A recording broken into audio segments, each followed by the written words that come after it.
Quel est votre métier? Quel est votre parcours?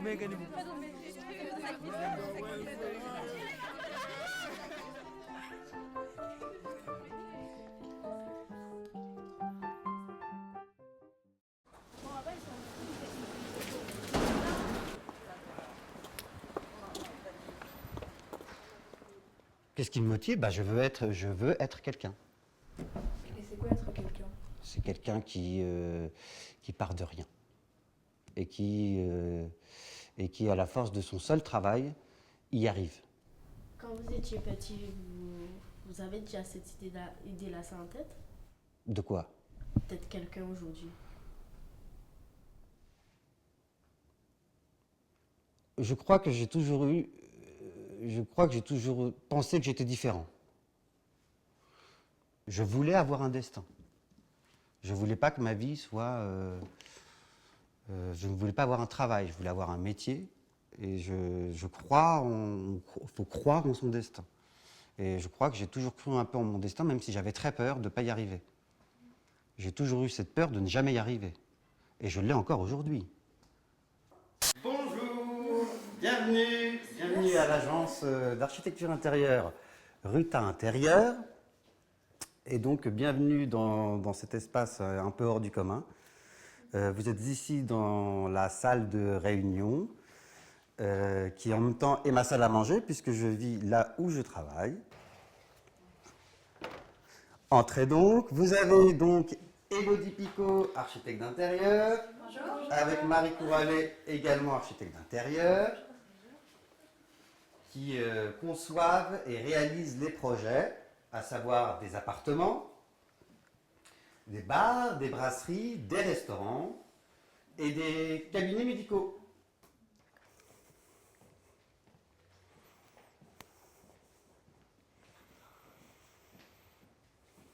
Voilà, ici c'est l'espace salon, donc c'est privé. L'idée ici, le concept, c'est qu'il y a un cube posé en plein milieu du salon, et ce cube est l'agence, à proprement dit.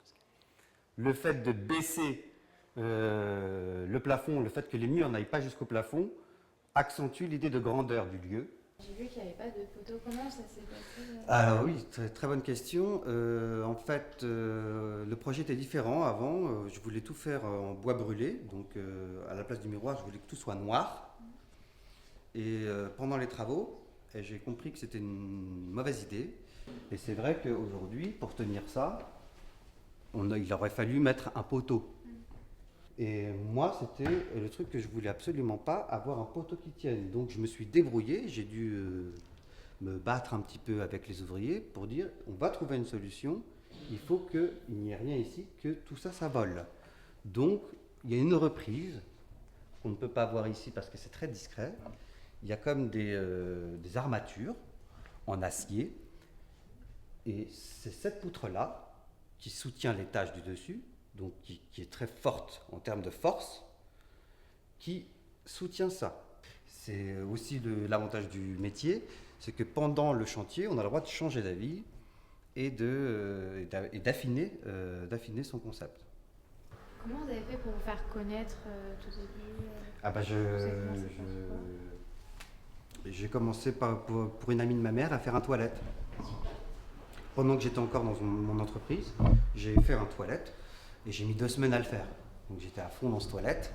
Il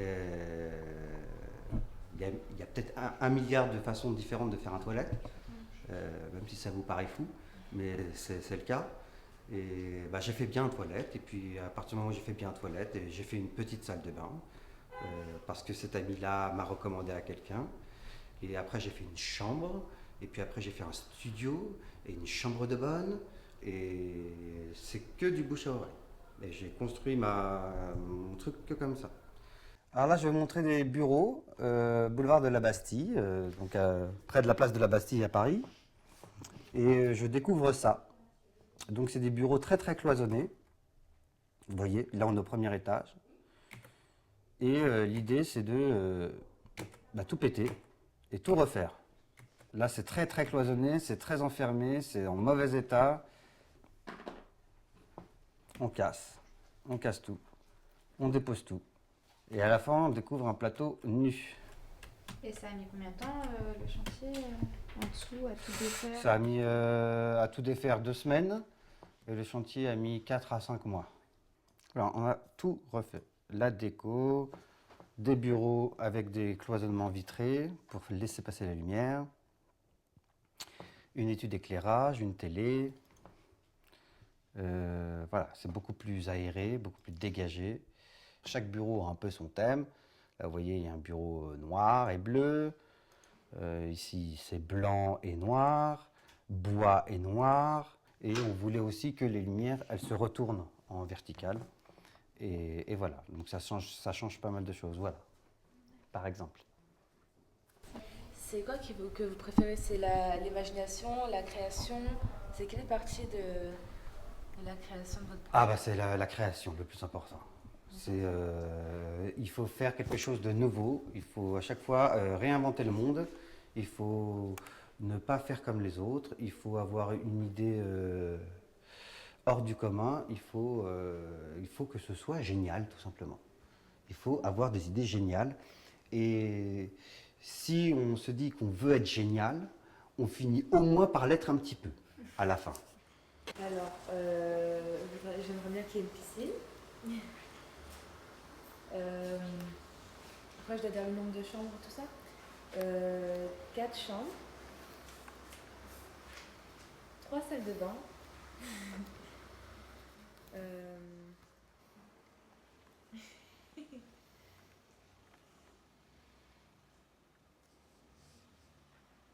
Pourquoi le crayon, c'est mieux quand ça s'efface pas?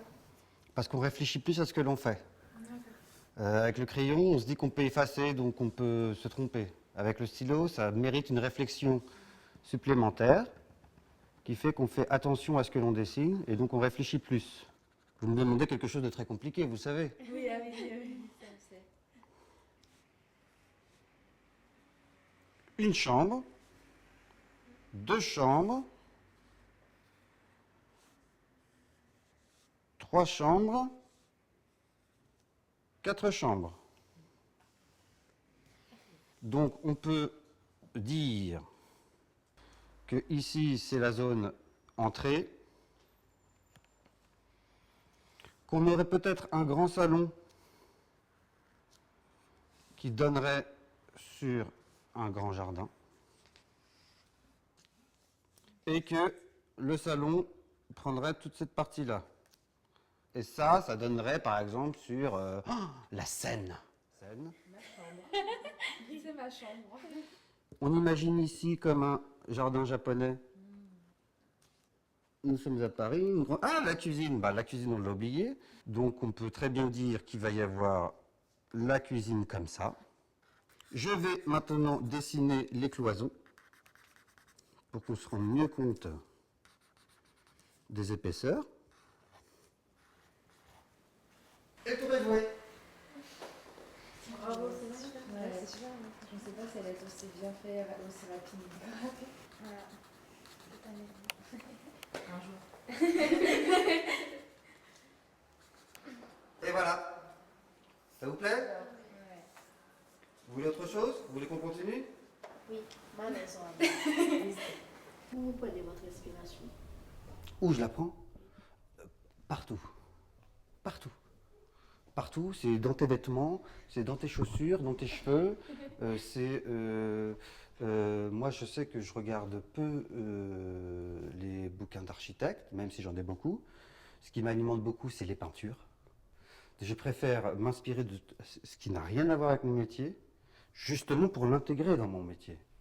Donc moi, je sais que quand j'ai envie de créer, je vais me prendre un bouquin d'art. Et là, par exemple, je vais examiner des choses. Et puis là, je peux me dire, tiens, il y a une sacrée association de couleurs. Tiens, il y a des matières. Tiens, j'avais pas pensé à ça. Moi, ça m'inspire énormément, ça. Vous voyez, c'est jamais net. Il y a un flou entre le rouge et le beige. Ici, il y a une nuance, il y a plein de couleurs là-dedans. Comment il a fait ça? Alors, pourquoi vous avez décidé décidé de vous mettre à votre compte? Je voulais prendre les décisions seul. J'ai besoin de faire ma vie tout seul. Je n'aime pas trop la hiérarchie, qu'on me dise ce qu'on doit faire, même si j'avais des patrons très agréables. Le fait de me sentir frustré d'une manière ou d'une autre dans un travail, ça m'handicape. J'ai l'impression que ma vie est ratée. Je veux être autonome, je veux être libre. Je veux être libre de faire ce que je veux et je ne veux personne au-dessus de moi. Ça, c'est un grand luxe qui mérite d'énormes sacrifices. Moi, tous les jours, je stresse de ça. Mais c'est ce qui me fait avancer.